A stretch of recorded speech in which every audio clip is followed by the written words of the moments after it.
This project of locating the graves in the Smoky Mountain National Park is being pushed by the veterans of Vietnam, the boys who came home and were ignored. And they are trying to help us find the graves, help us clean the graves, the tombstones. We were getting ready to go to a cemetery to clean stones, and one of the veterans made the statement that he had cleaned a cemetery. He had picked up all the broken down limbs and everything and had taken them out of the cemetery.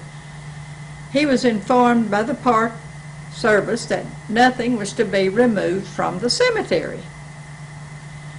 A couple of them became real upset, so the meeting was called to adjourn right then, and I snuck around next to where they were and told them to clean it up and keep their mouths shut. It was easier to get forgiveness than to get permission. So when we went to a cemetery to clean stones, these boys, or men, picked up all the limbs that had fallen out of the trees, carried them over to the edge of the cemetery, did not take them out of the cemetery.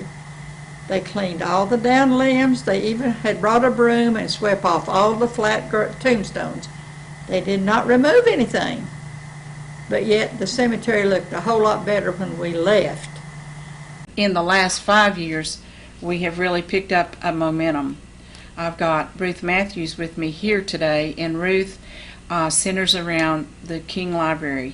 And I tell many people about how much information you guys have here on file, from your videos to your stack files to just oral history.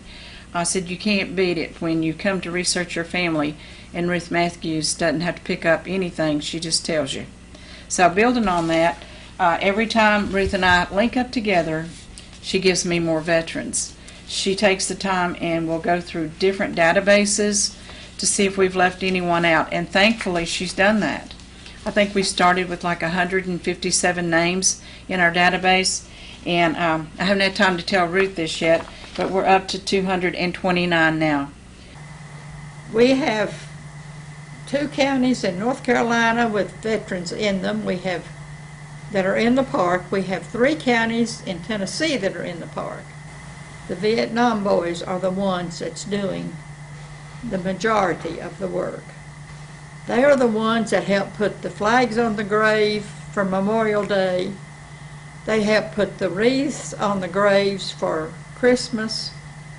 The flags are put on, left, I don't remember exactly how long they're left, but then you have to go back in and take them up. You put the wreaths on at Christmas, and then you have to go back in and take them out. The Vietnam boys are the ones that's doing the majority of the work. Other people are helping, families to help, but mainly the Vietnam boys.